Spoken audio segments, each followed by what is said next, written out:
John Novak.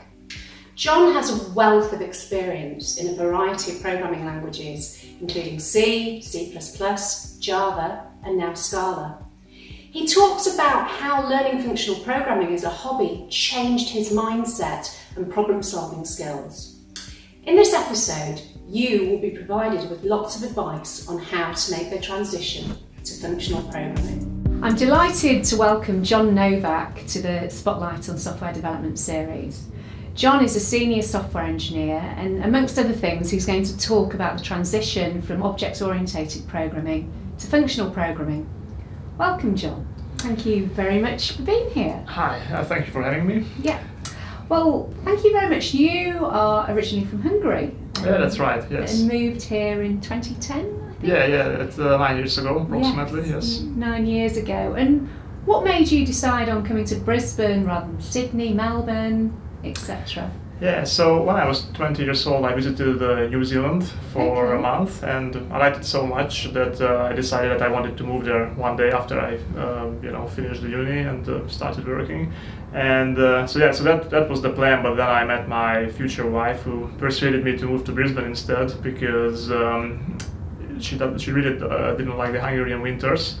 Right. It can get pretty cold, like in New Zealand compared to Brisbane. So basically that's the short story, and then we made an agreement. Okay, we're gonna move somewhere else, but it's gonna be Brisbane instead of Auckland, which was my original plan. So it was your then girlfriend, now wife, who wanted the heat, basically the climate. Exactly. Yes. And 9 years later, a good move. Yeah, I did one of the best decisions I've made, yes. So we are both citizens since then, we have the citizenship, and I would do it again, and we don't want to move anywhere else, so we're just gonna, stay here for good. Yes, that's our intention as well. And then I think one of the reasons we came here as well was to get away from the horrid, cold, wet English climate. And have you been back to New Zealand since? No. So I only went there like once. So we were meant to go there, for a visit, but it hasn't happened yet. So it is also maybe beautiful, but it's still a bit cold, I think. Yeah, in the summer it's okay, I guess. Yeah, so. Still very lovely. And I remember you telling me when I met you once that you're from a family of doctors, I think. Yeah. So my father he used to be an anesthetist. Right? Anaesthetist. That's the word. He makes people sleep. Right? Yes. that is the one. Yeah, okay. So he's retired now, and my mother, she's a nurse. So, okay, so you're from a family in the medical profession. Yes, we can say that. So why software engineering and not medicine? Yeah, to be honest, I never thought about it much. I never was really interested in medicine, but I was fascinated by computers when I was a kid. So I just, I begged my father to, buy me a. I think my first computer was a Commodore 64. Okay. And I only played games in the beginning, and I was just fascinated with computers. And after a while, I got interested in programming, and it was just. An obvious decision to become a programmer. Yes. Excellent, and the rest is history. In fact, actually, talking of history, tell me a bit about your career journey so far from back in Hungary and then coming to Brisbane and where you are now. Yeah, so as I said, I got interested in programming when I was a kid. I think I taught myself programming when I was about 14 or 15. So back then, that was in early 90s, yeah. And back then there weren't at least when you had a home computer, you couldn't use a high-level language like nowadays. Like Java wasn't invented, and you had to program in machine code, like in assembly. Yeah. So that's what I did first, and after that I learned C before going to the university, and I was pretty happy with C for a long time. So that was my favorite language, C, and then C++. In fact, my first job. In my first job, I was doing some Java and some other stuff like PHP and whatever was needed. So that was at the Hungarian Academy of Sciences, the Institute of Automation and Distributed Systems. This was in Budapest. That was in Budapest, yes. But I really wanted to program in C, right, professionally. So in my second job, I worked at General Electric Healthcare, So which was a software that controls what's it called, like diagnostic imaging, for X-rays and MRIs, yeah. So basically, it's for radiotherapy treatment, right? So that was I had to use C in that role, in that job. But then I saw Java becoming more popular, and I was just really interested in just Java in general, and also some of my colleagues told me good things about Java, because so the whole system was written in C. Like the mid 2000s. Yeah, that was in 2000. No, that was in. So I finished uni when I was in 2003. Yeah. So I worked at the Academy of Sciences for 1.5 years, then at General Electric for another 1.5. So that was basically in 2004, 4-ish. So I started using Java in 2005. And so basically I got interested in it because I saw it becoming more popular, and also some of my colleagues told me that some of the problems that you had in C++ and C, they didn't exist in Java land. So you get like nice exceptions and everything, like error handling, when something goes wrong, not just the program crashes and then you spend hours or days figuring it out. But you've got that deep understanding of how to solve it, I guess, from the layers of C++. Yeah. So basically, when I was using C, like most of the time was spent on trying to catching or fixing bugs which just don't happen as easily when you use Java. Yeah. So after having spent a bit of time, fixing all those bugs, you get a bit tired of it, and also you have to, like in C, you have to manage the memory manually. Then you have all these, but like in Java, you just have a nice error message, like an null pointer exception. In C, your application just blows up, and you have no idea what happened. So it makes the programmer's life easier, But you've got that kind of transition, I guess. Well, the thing is, if you know C++, like Java is kind of easy to learn. It's more like a simplification of C++. It's more like a subset. Of course you need to like, it has its own quirks, or it has its own Java specific things that you need to learn. But conceptually, it's you can think of it like it was basically sold to people as a simplified C++. Yeah. So it's really easy to pick up. So this was back in 2005. Yes. So by then you'd finished at, what was it called, General Electric Health? Yeah, General Electric, the healthcare division, yes. And so where did you go on next from there? Yeah, so my next company was smaller Hungarian company, like Hungarian-owned, that basically developed custom software for telecommunication companies. And interestingly enough, they used to use C++ for a long time, but they were transitioning to Java because it was harder to find C++ programmers. So it was actually handy that I could just, you were the perfect candidate. My first tasks were just to port existing C++ code to Java. So it helps if you understand C++, not just you learn both things at the same time. So so I was pretty happy with Java for a long time. And interestingly enough, when I joined, a couple of people were leaving from that company who were dissatisfied with Java, right? And they told me some of their complaints, but it didn't make any sense to me. So it turns out that they were very much into functional programming. They wanted to introduce it to that company, but they just said no because they wanted the whole company to use Java because it's easier to find developers and so on. So this would have been 13 years ago. Yeah, 13 years ago. Yeah. But these people were so dissatisfied they just left and started their own company. And I was like, these crazy people, like what are they thinking? Because I don't know, Java is a nice language. Why would they use anything else and so on. So for a long time I thought, okay, it's a. Did you keep in touch with them, by the way? The guys that went over to Yeah, a little bit, and they also they just kept basically telling everybody how much better functional programming is, and Java is not so good, and whatever, You'll realise it one day, did they say? Yeah, and I always thought, they're a bit crazy, you don't have to take them too seriously, But the thing is, so as I said, I started with assembly programming, like very low level, and later I learned that one of these guys, he also had a similar background as me. Like he started, with home computers, and he was very much into assembly and C, and that got me thinking that for some reason because I was very much into this low level like programming, like very hardware level, and I thought, okay, so if he was into that kind of stuff that I was, but somehow then he decided that functional programming is something worth doing. I figured, okay, so maybe he's not so crazy after all. So that got me a bit interested, like what maybe I just So I just don't understand like what's it about.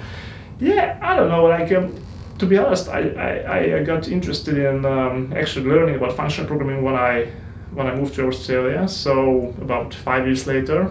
Yeah. And I so is there still in your head a little bit that what they'd said to you back in 2006? Oh, like what these guys said? When they said, forget Java, you want to do functional programming. I mean they just said things like, which is becoming more and more important, that so like CPUs aren't getting faster, they have relatively, like nowadays they don't get really faster, but they have more CPU cores. Mm-hmm. And essentially, to make your programs faster, you just can't, rely on can't expect. So, I write just any code, and in 3 years, the speed is gonna double. Like that was the case for a decade or a few decades. But nowadays, that's not happening. Like the speed stays pretty much the same because of physical limitations, but there are more cores. Like basically, when you buy a phone or whatever, there's not just one single process CPU in it, but like nowadays, I don't know, 4 or 8 or something. But the number is gonna increase, and it turned like 16, 32, whatever. That's the pretty much the only way right now with the current technology how to increase the performance, like not by making it faster, but making it more parallel, so it has more units of execution. Yeah. And it turns out if you want to write programs that utilize these multiple number of CPUs, it's really hard, if you use like traditional imperative programming. And so that was one of the things that these guys used to say, that it's going to be inevitable, so that functional programming will become more prevalent, because you just can't use all these. So you just can't use like parallelism, in an easy way, right? So like parallel programming. Parallel programming is just not. It's very, very difficult. Like for example in C++, even in Java, it's like there's lots of pitfalls, and with functional programming, a whole class of problems just goes away. Yeah. So it makes it much more easier, easier. So that was what they've always been telling me. So you came here. And then within a year, were you doing it as a hobby, or were you doing it in the commercial world? No, not commercially, as a hobby. I just found an interesting book. It's called it's a classic book, Structure and Implementation of Computer Programs. It's from maybe from the 60s or 70s. Okay. And it uses one of the early languages, Scheme. It's a Lisp dialect. It's a lot of parentheses. It'd be interesting if you could send that to me, and I can share it in the show notes for people that would be interested. Yeah, sure, I can send a link. It's available freely online. Okay. It's so originally that was a course at the MIT University. Right. And so the whole text is available online for free, and also there's a set of university lectures on YouTube. So anybody can read the book and follow it. So I just thought I would give it a go. And the funny thing, the book doesn't even mention functional programming, but it has lots of exercises. And I was just, it was interesting. I just kept doing the exercises. I stopped after the first few chapters or something. But a very funny thing happened, that I just realized that my style of solving programming problems has changed just by doing the exercises, and that was weird. It was for the better, actually. So I just.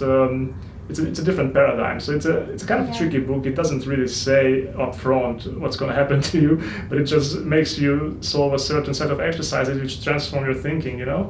It's almost like magic. or Well, voodoo? Yeah, it's a different paradigm. I guess it Yeah. gives you like a different way of looking at problems. So is it like a eureka moment when? Yes, kind of, yes. When you just realize, there's a better way how to do things, than what I've been doing, so far. And so that got me interested, and but still I realized I can't really use that at work, because Because where were you working at this point when you had this eureka moment? at that point I was at Suncorp. Okay. Yeah, so going back to your daily tasks feels kind of I don't know, like Not as exciting. Not a bit disenchanting. Disenchanted, probably that's the right word. So it was like, okay, I can learn about this in my free time, but why? Yeah, I mean, I can do it as a hobby, but otherwise it doesn't really help me in any way. If I'm working as a commercial programmer, because no one's really interested in this stuff. That's what I thought then, but then years later, I just realized that functional programming is kind of becoming more, I don't know, more trendy or something, more popular in some ways, or I don't know whether it's necessarily trendy. I think fashionable, maybe in some way. Companies adopting it. I think from my experience, companies wanted people who did functional programming as a hobby because they were really, really good programmers. Yeah. But you won't be able to use that functional programming in your work. Yeah, which. It's a fine. And that's what I found as well, because just doing these exercises as a hobby made me a better Java programmer actually, because the concepts are the same. Like it's really simple. Like in functional programming, it's just you use functions as the basic building block, not objects or whatever, just functions. And functions are really simple. Like in the mathematical sense, like they have a set of input and they generate some output, but they don't do anything else. Like, just to give you an example, like for example, when you print something out to the screen, that does something else, because like it receives the text to print out, but it doesn't return anything. It just prints the text out and then adds, and that's it. Like as another example, when the function does something, you just the input is like a string, some text, and it uppercases it. That's the output. Yeah. But with printing, well, you can say printing out to the screen is an output, but it's not an output in the like not inside the actual program. Like it's more like a side effect, something that happens outside of the program. Like like input and output are considered like side effects, like writing to a file, reading from a file, printing to a screen, or sending, like writing some to a database. So So you were doing Java at Suncorp? I was doing Java, and my jobs after that, I was trying to actually minimize this side effects, and it turns out it's much easier. The side effects of functional programming. Oh, no. That is, I mean, not the side effects that I mentioned. It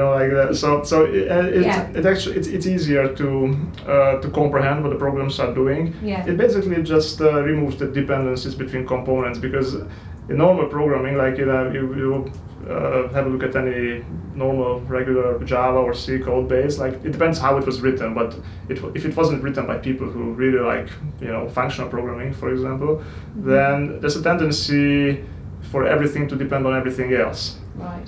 Just imagine, like with functional programming, it's like you have to talk to one person, right? So you just, because he has the information, right? But with traditional programming, you have like hundreds of people, and you have to talk to each to each single person. What, like Chinese whispers? Yeah, kind of. So you just get lost, in all the dependencies and information. So I think this was said by someone else, but I always keep saying, like, you have to be a very smart person, like almost like a genius, to not to make mistakes when you're not using functional programming, because you have to hold so many things in your head, right? Okay. So I just like simplicity, and the things that make my life easier, and that's one of the biggest selling points, that if you just follow these basic functional programming rules or paradigms, then like a whole set of bugs is just not possible to happen in your program. So the simplicity keeps it purer, or? Yeah, you just I mean, you just have to. You don't have to keep as many things in your head. Like it's a bit hard to explain without actually doing it, right, or trying it for yourself, or but. And then I think you got the opportunity to actually do functional programming Yeah, commercially that's at right. other levels. No, I was at ABB doing Java development, and essentially, it was okay, like it was a nice place to work at, but I just got approached by some random agent. Mm-hmm. I just got an email that, okay, are you interested in this and this, job, and I checked out the description and functional programming was mentioned, so that got me interested. Basically, that was the only thing why I replied, and it turned out that the company was looking for someone who's interested in Scala. So they weren't looking for a Scala developer; they were just looking for someone who has an interest in Scala or Haskell or any functional programming language. And the year before that, I did the Scala online course just in my free time because I was interested. But again, I did the course and then I went back to doing Java, and a year later, I was still doing Java, right? Because you do the course, you do it as a hobby, it's interesting, but you can't use it that much. It influences your style, but you can't really use it in your normal job. So this was an opportunity to actually use Scala, and I thought, all right, let's give it a go. And that was at ABB, or? So I was at ABB when this happened, when I was at the project, and then I left ABB and joined other levels. Yes. And there I used Scala for 3.5 years. Yes. So that must have been really exciting, empowering, refreshing. Yeah, that was really interesting, and I learned a lot there, and basically, I started using Scala professionally there, in 8 hours a day, 40 hours a week. So, you can learn much more about the language or anything when you do it 40 hours a week as opposed to a few hours in your spare time. And was it everything it was cracked up to be? Your dream comes true, and when you.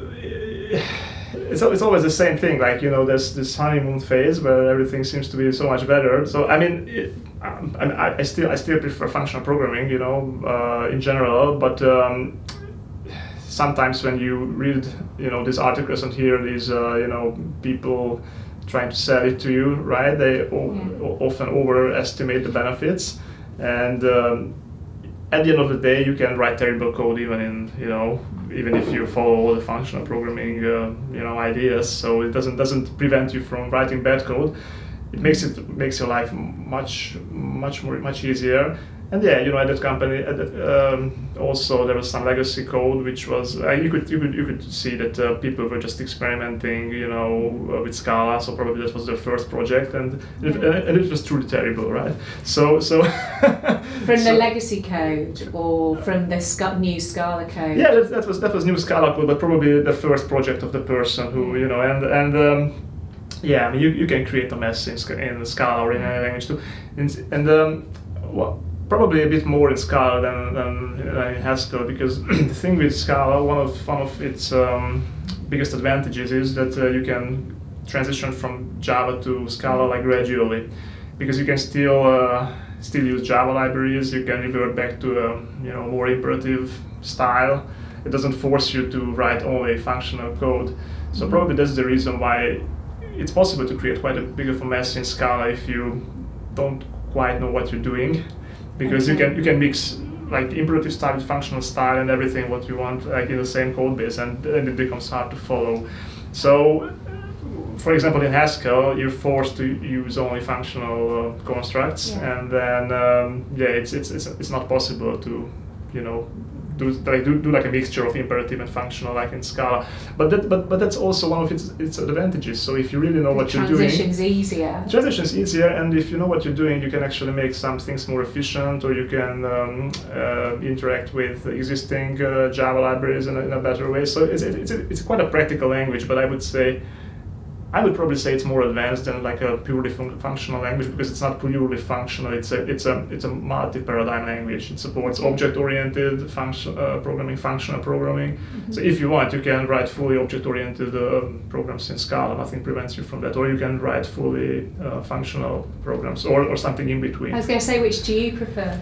Yeah, well, so at other levels, we've been using a kind of simplified functional programming approach. So not to make the transition too hard for new Java developers because it can be overwhelming. But for example, at my current company, Schedule, they on the far end of the spectrum at the functional programming end. Of Scala, so they're more purist? It's a more purist kind of approach, yes. So, which I find challenging, even after having used Scala for 3.5 years, I haven't really went, that far into the functional direction, so it takes a bit of getting used to. But I can see the benefits, but it just I guess if the whole team decides that it's worth it, to go into that direction, and everybody spends the time, to get familiar with all these things and spends time to learn it, then it's worth it. But it requires quite a big initial investment, which pays off. From you as a person or from the organization? Well, I mean, time and energy investment from the developers to get up to speed. But it's the same with any kind of programming, but the difference is it's not really taught at universities. So like people get taught, I don't know, like object-oriented programming, and they kind of know it when they start in the first job. And nowadays, when for example, if you hire, I don't know, a few people who are experienced with Java, it takes effort to move from that mindset to a more functional programming mindset, because they don't really learn it at the university. Yeah.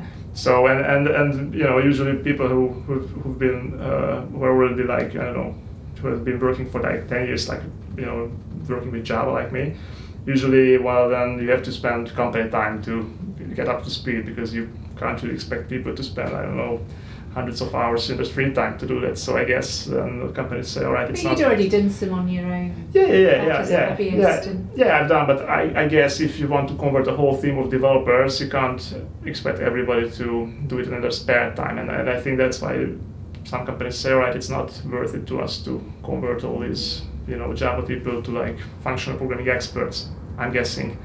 And whether it appeals to everyone who's a Java, because functional programming, I guess, isn't for everybody. I would say. Well, it's an interesting question. So you certainly cannot adopt it to every situation, but I think to the problems that most people are trying to solve, like as developers, like I don't know, like most mainstream development jobs probably would benefit from functional programming. Okay. So I think there are some specialized areas like I don't know, like game development and computer graphics, which are a bit more. So basically areas which are very much performance oriented. Then probably you can write a more performant code just using the standard low-level approach. So if you want something to get really, really fast, no matter the costs, then usually the imperative code is faster, but it's harder to maintain. It's easier to make mistakes and so on. So that's why I'm saying, like, in most programming jobs, like ultimate speed is not the most important factor, but more like maintainability and to be able to reason about the code and to understand it and so on. So like clean code, basically, like if clean code is more important than the ultimate performance, then functional programming is a good, it's a good choice. If you need ultimate speed, which is rarely needed in most programming jobs, then probably it's not the best choice. Okay. But in game development, that's what they do. So they just do very low level stuff, and they don't use Scala there. They use C and C++, and So yeah. So to summarise, if you were to do it all again, would you follow the same technical route that you have done? Yes. Or how would you do things differently? Yeah, I mean, I would definitely get into functional programming again. I think one of the drawbacks of the current, maybe you can say, education system, or how they teach programming is that, well, I don't know what's happening right now at universities, but when I was at the university, so it was mostly just about imperative programming. Mm-hmm. So and if you're not exposed to these concepts, it's not something that you would just figure out by yourself, because it requires a more abstract way of thinking. So, but yeah, I mean, I highly recommend it to everybody, and I think it's getting more important and more prevalent. And I think there will be a point where it will get a bit more mainstream than it is nowadays. Yeah. Because as I said, I mean, you can't. It's one of the most effective ways of doing parallel programming. And one of the primary reasons why it's becoming more popular nowadays is because there's an increased need to be able to write parallel programs. Absolutely. And you know, and it requires a different kind of thinking. So people naturally who are used to another type of thinking, they try to minimize the effort. They don't want to learn something new. But because the existing mainstream approach, like imperative programming, it's kind of a disaster. You're trying to do parallel programming, so you can't reason about it. Like it's incredibly hard, almost impossible. So basically, it's so hard that people just can't really do anything else than to move on to something better. Yeah. So I think it's kind of it will be kind of forced upon people anyway, whether they like it or not. So, as a final comment. Yeah.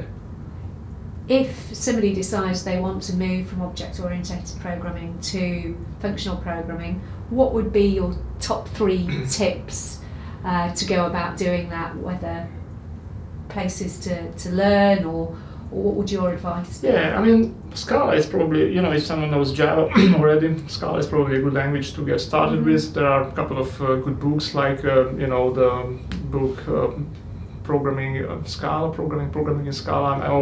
can't remember the title, but basically the guy who invented the Scala language, he has a book about Scala, so that's quite a good book. And I've forgotten his name. Martin Odersky, a Swiss guy. So yeah, he was really like a university PhD person, like a professor. So he invented the language like 10-15 years ago.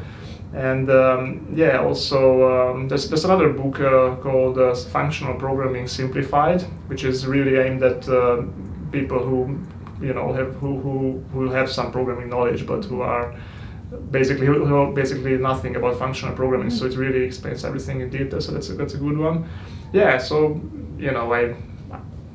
I haven't really used much else than Scala and Scheme, and also the book that I mentioned, Structure and Implementation of Computer Programs. It uses Scheme, so that might be a bit too much for some people.